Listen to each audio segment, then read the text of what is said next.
What's up, my movers and shakers? I'm Dave, this is MS Paints, and this is...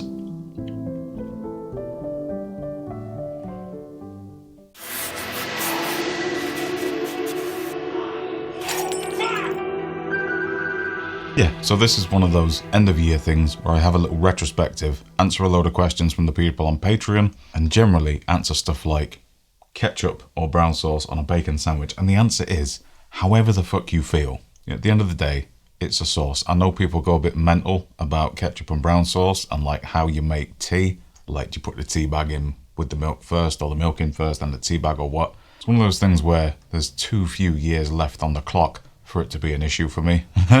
Sometimes I like it with a sweetener, sometimes I like a sugar, sometimes I like it neat, sometimes I like it black. Although ketchup is more summer, brown is more autumn, I think, but that's just me. Crazy.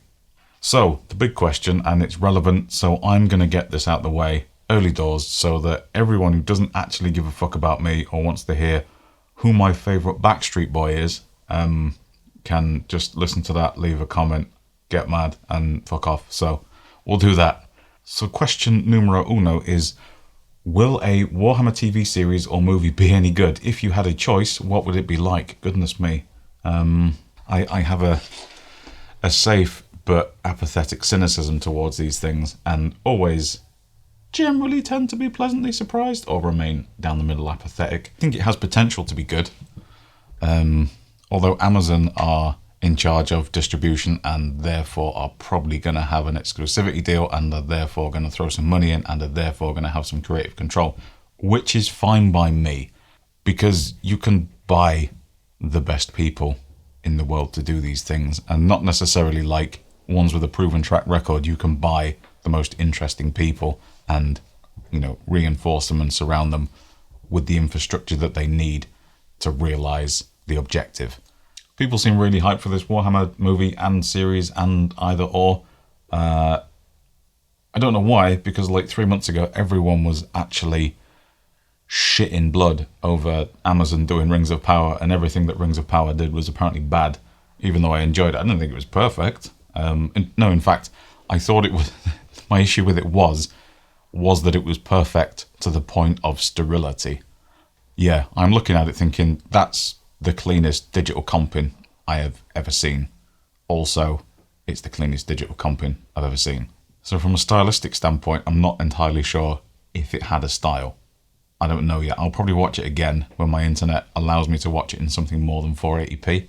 But I think with that in mind, a Warhammer series on Amazon is in safe hands. Obviously, I haven't even mentioned the Henry Cavill factor yet. Henry Cavill is a big thing to have in the bank, not just physically. But everyone wants him to play the Emperor, and it's a Warhammer 40,000 series, and I think the Emperor in Warhammer 40,000 pretty much spends all his time being an old dead bastard on a golden toilet. Yeah, he's like Cyber Theoden, isn't he? Just sat there, almost a corpse, but maybe gibbering to himself. So I don't know if that's really what Henry Cavill's got in mind, unless they take artistic liberty with it, which might backfire.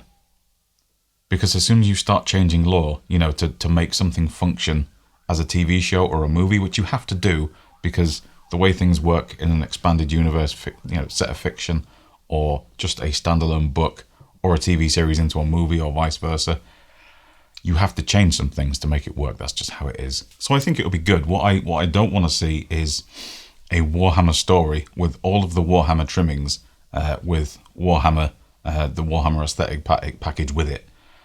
Because every time I try and get into Warhammer lore or fiction, I get a certain amount of the way in and I'm like, fuck, stop. Just tell a story. What I think would work is a series of lower budget productions that tell smaller standalone stories, like limited run series, about characters with a framework, a thing to do, and yeah, just crack on with that. Like I thought the nuts and bolts one, where a bunch of guys on death row have to go and do a suicide mission, and you explore the Warhammer universe through that perspective. That's interesting. Basically, Escape from New York, but it's Necromunda. Fine, that's a story, it works. Then you do it in a Warhammer setting. maybe a setting about an ace group of pilots that have to destroy an Eldar webway network, something like that. So you kind of have a Dam Busters, you have a war movie. Again, Imperial Guard defending an outpost, like 20 dudes. Let's have a few characters we recognise. Let's learn about them. They defend an outpost against such and such, and there's an 8-episode run, and it's basically a World War II movie. That kind of works in the same way that Andor is a movie about German occupied Europe.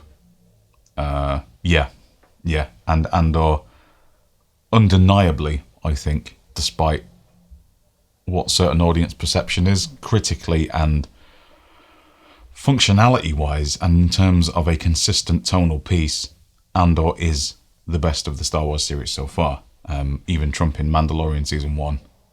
And I think if they latch onto this idea of smaller stories within this larger universe that you can just expand ever so slightly every time, I think Mamba hair on tongue, resin on fingers, fun. That's interesting. I don't know what that's made of. It's not polyurethane, so that's fine. Yeah, that's what I would like from it, and hopefully, with it being Amazon, I hope that Bear McCreary doesn't score it, because Bear McCreary, fuck me. Hearing Rings of Power, I think Bear McCreary might be my nightmare option for a Warhammer TV show. I know that people say that the soundtrack was the best things about Rings of Power, but holy shit. Like, I don't know whether that's like a backhanded compliment or not, because it's definitely, it's the most boring soundtrack I've heard for anything ever. Like, hyperbole aside, it's terrible. Anyway, fuck me, I'm whinging about Bear McCreary now. Warhammer movie, TV series, any good? Yeah, I think it will be. But I imagine the biggest danger is that it's going to be uninspired and fairly uninteresting and potentially vanish up its own arse and will fail to make casual viewers interested and fans interested. That's the biggest danger it has. Yes. We shall see. I'm optimistically, apathetically excited. Okay, so that's that one. Let's look at some other Patreon questions. What is your favourite tabletop game? What is your least favourite tabletop game? Filamentio asks on Patreon. Favourite tabletop game, I think, is Star Wars Legion. I've only played a couple of games this year just because I've been so busy. But during 2020, 2021, played it quite a lot. Played it with my dad, friends, partner, Hector. And we love it. It's wonderful. It's models that weren't designed to sell a paint line. They're models based around a franchise that is based around predominantly functionality, budget, and a world that makes sense on screen. So, yeah. There's obviously Empire. It's an entire army of white, black, and grey with a red unit in there. So, you can paint an entire army with like 5 colours, including washes. So, yeah. And it's a fast, functional game. Very well balanced. Love Star Wars Legion. Least favourite tabletop game this year? I think I've played one game of 40k this year. Maybe, no, actually 3 or 4, and I didn't enjoy any of those. What's up, guys? Tony D here, feeling festive and funky and back in perpetual forward motion. Got a lot of questions in this video, but who's got all the answers? That's right, the Squarespace warehouse and emporium. What's that? New year, new me? No way. New year, new website, baby. Building your first website has never been easier, and that's thanks to Squarespace's inbuilt browser tools. Simply pick the template you like and infinitely customize the titles, text, and colors and pages to your needs. What's that? Not enough for you? Well, Squarespace also offers 24-hour customer support and a huge collection of community tutorials and how-to guides to make your first website build go that little bit easier. All right, guys. But Tony, I hear you asking, what do I do with my website once I build it? How do I get it out there and make it easy for people to find? Well, that's the best part, ladies and gentlemen of the jury. Once you're done, head on over to the Domain Acquisition tab, find the domain name you want, and click subscribe to make your website easier to find on the internet. Squarespace gives you all of that power from one browser-based toolset. Crazy. Too crazy. So head on over to squarespace.com/MSPaints and use the code MSPaints at checkout to save yourself 10% off your first website subscription or domain.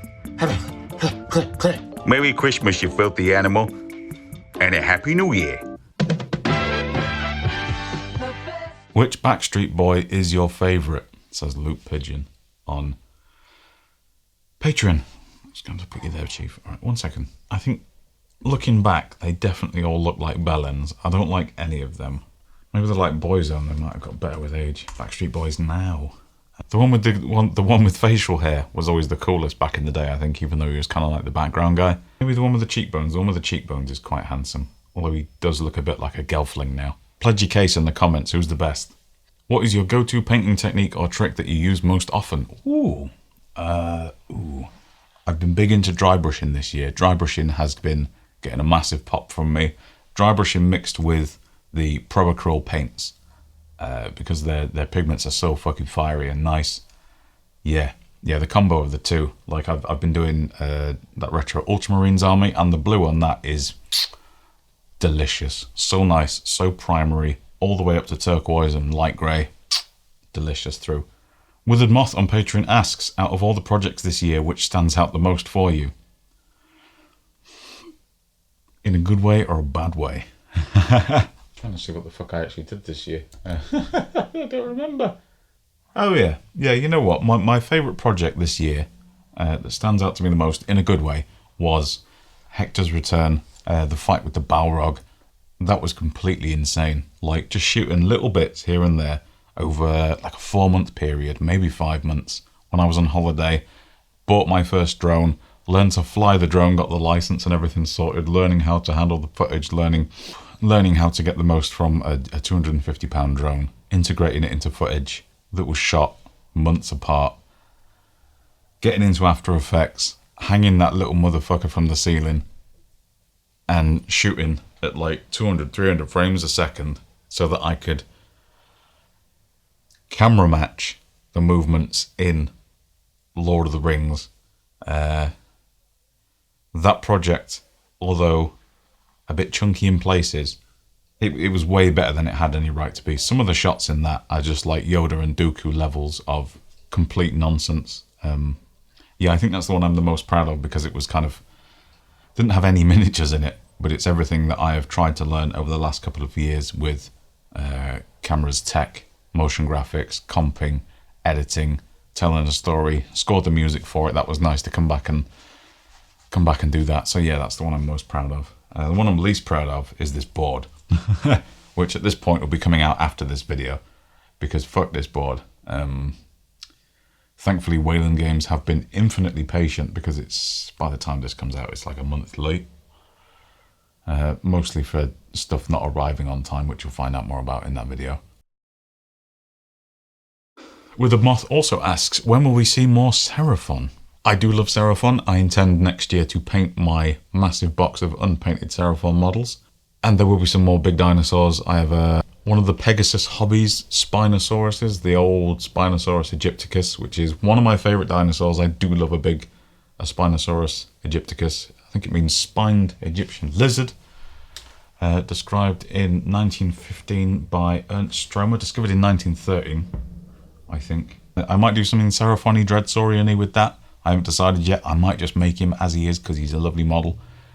There's also, early next year, a Dreadnoughtus that I'm going to do. Dreadnoughtus, absolutely badass fucking dinosaur, hence the name. I think that is the largest dinosaur ever discovered. And I think they found like 60% of the skeleton, which is pretty amazing. And they could make a complete picture out of it. In 2005, I think it was, they found Dreadnoughtus. He's bigger than a Manta, the toy that I've got, and I want to make him into a cool as fuck. It's probably standalone model, not Seraphon, but he is a dinosaur. Mr. Willy Badger, I think it's Willy Badger, that might have been an autocorrect. Mr. Willy Badger asks on Patreon, do you listen to music when you paint? If so, what? Yes, I do. Mostly charity shop CDs, when I can get into that corner to turn stuff on. Enya, Seal, Lighthouse Family, Jesus Christ. But now, recently, I got internet in this room, so the Stargate box set has taken a break, and what am I listening to? I'm back on the Vangelis hype at the minute, not John and Vangelis, but just Vangelis. My mate Tom got me into the Direct album, which is a great album. What we got? Tangerine Dream, Le Parc. The Ip Man soundtrack by Kenji Kawai. Escape from LA soundtrack. Bit of Go West, Michael Cretu.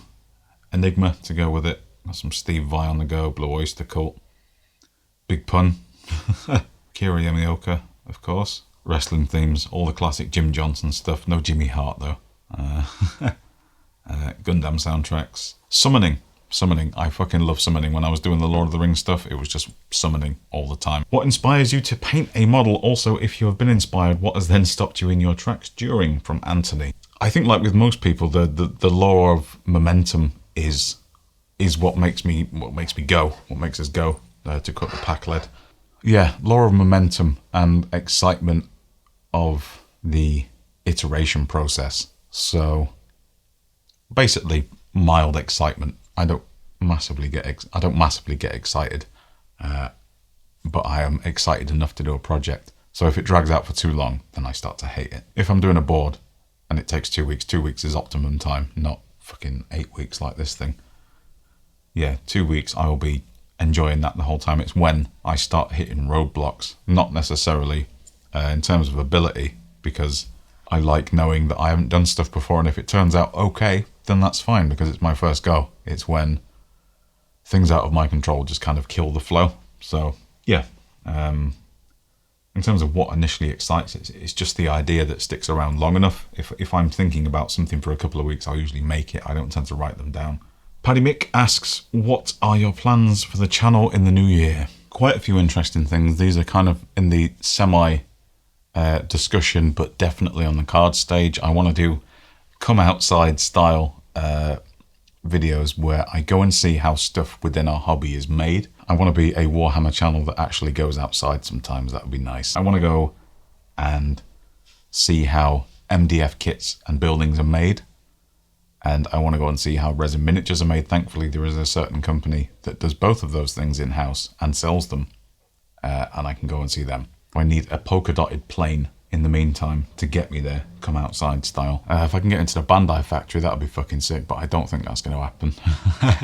I really like the idea of the Titan in a Day thing where I just make stuff. And it's kind of low filming effort, and we have a nice little sort of almost weird Zen vibe to the whole video.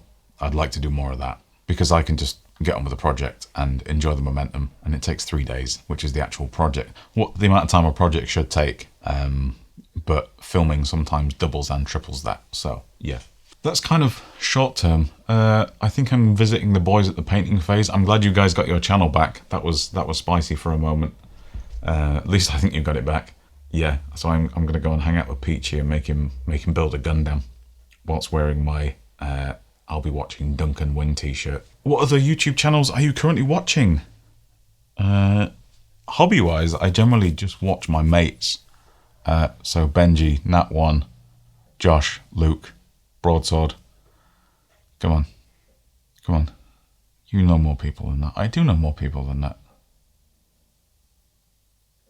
Elston. Mostly now I watch stuff about cameras, VFX, filming, this process. What is your tricks to keep up your energy to do all the stuff you need and want to do? From Dawn, who is also a fellow mover and shaker. Hello, Dawn. In truth, I don't. I'm very tired these days, and some days I'm not well, and the days when I'm not well is when I stop. So if I have a migraine, once it reaches a certain point, I'm like, nah, I'm out. I have to. Fuck the deadlines. I have to, look after myself at a certain point. So when I physically can't do any more, then I stop. Yeah, like the reason when I did my hobby block video, I asked my Patreon community how they deal with, the hobby block, which is basically the painter's version of writer's block. I asked them because my recommendations and advice would be not only unhelpful, but unhealthy. Because obviously we have a wide array of differently abled people in the Patreon, and I didn't want to say to them, my advice that I give to myself is shut the fuck up and crack on. Because I've been a working, financially stable creative for, off and on, for about 10 years, and That is what you have to tell yourself. Work or you don't get paid. Get to the end product or you ain't getting shit. But also the realization every day that, you feel terrible, you're not great, but get up, go to work and play and paint with your toy soldiers. It's one of my favourite jobs I've done. When are you going to reform the Wild Hearts? Fucking hell, says Paddy Mick on he didn't say fucking hell, Paddy Mick on Patreon.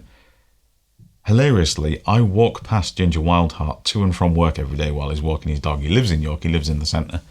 And we never make eye contact when we pass each other. It's like one of those things that we just don't, like we won't actually acknowledge we look like each other, because he's still got the ginger dreads and the beard. Yeah, we just almost deliberately avoid each other, like when you bump into yourself in a parallel universe and you avoid eye contact to stop the universe imploding.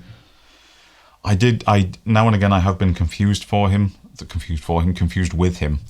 I remember during, I think it was the second lockdown, I was on my way to work and a postman with a package for him gets out his van, starts waving the package in the air, and he's running towards me shouting ginger, and I'm like, take off my headphones, what the fuck's this motherfucker want? And I'm all ready to give him a mouthful, because you can't just run up to someone shouting ginger. Like, come on, mate. He said, I got your stuff from Music Room here, Ginger. I was like, I'm not Ginger Wildheart. It's impressive that he gets his mail delivered to Ginger Wildheart. That's a flex. But yeah, we did get confused with each other a few times. Craig on Patreon asks, current AEW or WWE? Probably AEW. I've not watched it for a few months, but I'm definitely... I prefer their pace of wrestling, and I think their characters are infinitely better. Who would win, Xenomorph or the Thing from the Thing? Fucking hell. I think the Thing from the Thing, because as long as some of its biomatter survives, it can just keep imitating other things and growing and, whatever. Yeah, I don't think a xenomorph has the capacity to understand it needs to destroy this thing on a cellular level. However, would the Thing from the Thing copy the acid blood, and would it be able to handle it? Because obviously in the movie, the Thing from the Thing imitates someone who has a heart condition, and the Thing from the Thing has a heart attack, but it doesn't die. It just kind of sort of dies, but then mutates. So I think, yeah, the Thing from the Thing would definitely win. What paints do you keep coming back to? Says Haribo on Patreon. Probacryl, all day, every day. I think I've tried 4 or 5 different lines of paint this year. I have Vallejo over there. I have Green Stuff World over there. Citadel over there. There's a cupboard full of army painter at home that I don't use. I refuse to use a paint that requires an industrial piece of equipment to mix it before I can use it. I'm in massive opposition to that. I can't be fucked.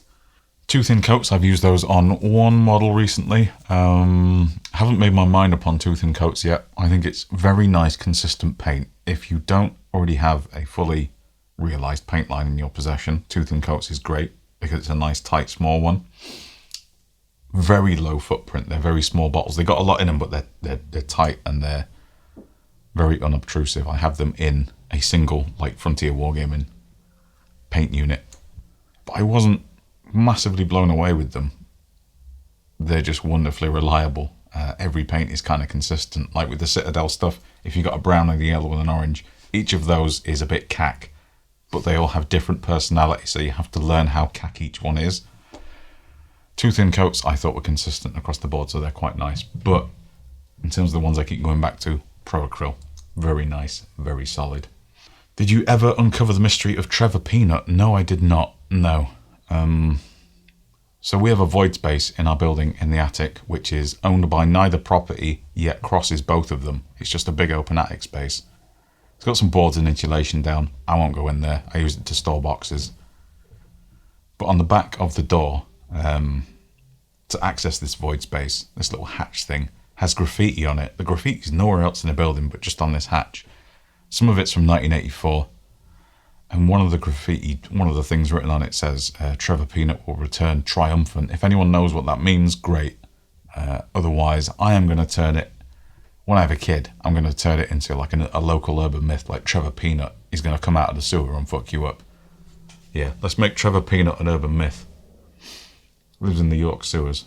What has been your YouTube gadget of the year? This. This is my favourite YouTube gadget of the year. So people think Warhammer's an expensive hobby? No, photography. Holy shit, that's an expensive hobby. But stuff like this is a Japanese Takamar 35mm 2.3. What an odd little gizmo this is. Such a little freak of nature. I think it's early 60s. It's one of the first lenses to come out of the Takamar factory. It's beautiful. It's my favourite lens that I own. Wish I had more time to use it. At the minute I use zoom lenses just because I don't have the time to switch the lens every 5 minutes on the camera. But this has been a beautiful little thing. It was like £200 to get it imported from Japan. And £200 for a lens is dirt cheap. And a lens this nice, oh boy. Where did you first meet Tony and Hector? Tony I used to do kids shows with 6 or 7 years ago, maybe even longer. I've been doing it longer than that. And when me and the guy I did the kids show with parted ways, I kept Tony because we definitely, no one else could play Tony. No one else could do Tony. I used to smoke a lot back then, so Tony's voice was just brutal. It was like an old tractor on a frosty morning starting up. It was deep and rattly, like I was gargling gravel before I went on stage with him. So Tony stuck with me. We gave it a few years to get the distance from being in a cute, cuddly, innocent kid show to what he's doing now, where he's swearing and shooting guns and stuff. I gave it like 3 years before I did something else with him, just so the connection wasn't there. But yeah, that's where I met Tony. Hector is, I think you're 4 next year. Found Hector in a local shop. Wish I'd bought more because he's now highly collectible and irreplaceable. But he's irreplaceable also because he's Hector. And there's no other Hector. Yeah. Full of Christmas spirit. What's your perfect day in the hobby? Asks Not47. Probably quietly painting a couple of nice character models, I think. Yeah. Not batch painting, not filming it, just like I've had a blast with the He-Man Masters of the Universe Battleground stuff from Archon. That shit is awesome. I've just enjoyed the fuck out of painting those models one at a time and just doing what you want with them, no pressure. Don't need to do an angle with the painting, just sat there and painting them. So basically having a normal hobby day. With your extensive knowledge of computer games, which one would you like to see brought to the tabletop? Asks Not47 on Patreon. Well, obviously I would like a miniature war game of Ripper, starring Christopher Walken. There's nothing here you haven't seen at the other murder sites except a few extra gallons of body fluids. It's not rocket science. These people were butchered. You can't slice bacon with a baseball bat. This guy is unfucking believable. But I would actually like to see a mid-size, like 20 models on the table, or maybe 15 and some characters, like a Final Fantasy one, like ones that are fantasy and ones that are sci-fi. So I think you could do quite a bit with that. Like you could start it off with a Final Fantasy VII one, because obviously Final Fantasy VII is the most popular, and that would work perfectly fine with Final Fantasy VIII, which is also science fiction. So balance those two, just release it in waves, and then obviously I won't buy any of them until a Final Fantasy IX one comes out, because 9 is the intellectual's choice of Final Fantasies. Unreal Tournament Dave on Patreon asks, which Star Trek series is the best? Holy shit, Unreal Tournament Dave. That's an even bigger question. I think overall, it's Deep Space Nine, isn't it? See standout moments like Far Beyond the Stars, I think, where the main character becomes a black sci-fi novelist in the 50s. Very interesting. Those words alone make it interesting. Take Me Out to the Holodeck. It's a baseball episode. It's fun. In the Pale Moonlight, holy shit, In the Pale Moonlight. Yeah, it's really interesting In the Pale Moonlight. Some of the best Star Trek. At the minute, I'm watching Season 3 of Enterprise. Enterprise is generally a bit pap. The opening theme, even though I love it, is awful. But Season 3 of Enterprise is, again, it's like proto-modern television in that it's what Voyager should have been. where you've just got a ship going through an uncharted part of space and you have to set your morals aside and beat some people up to get what you need to survive. And yeah, really good writing throughout. Enterprise, unfortunately, is the Star Trek series that is too horny for its own fucking good and needs to chill out a bit, but it got cancelled. So yeah, season 3 of Enterprise I also love dearly. Okay, final question from Not47 on Patreon. Do you have any plans to develop hobby elements out of the channel that are more friendly for people with additional needs or differently abled? Possible model ranges, 3D sculpts, or potentially a game. Ooh. Yep, next year we're looking at developing some tools. I would like to do a range of paintbrushes. Yeah, I'm not sure entirely what yet, because prices are going up for everything everywhere. And I would like to do a line of brushes with people who have issues with motor control, grip, that sort of stuff. And essentially, I would like a brush that is easier to hold and easier to control. But I know that having a nice brush is not cheap. Essentially, what I want to make is a Raphael 8404 with a easy to grip body for under £15 is what I'd like to make. And a series of dry brushes as well. That would be quite nice because I do a lot of those. I'd also like to invent an airbrush that doesn't fucking clog every 5 minutes. That would be cool. So watch this space with that. It may be that I end up inventing just a brush grip holder, but we'll see what happens next year. Quality, useful, and affordable. 3D sculpts, no, haven't really thought about that. Model ranges, potentially. I don't know what I can bring to the table that is interesting though. And in terms of game systems, again, I'm not sure whether I can bring something interesting to the table.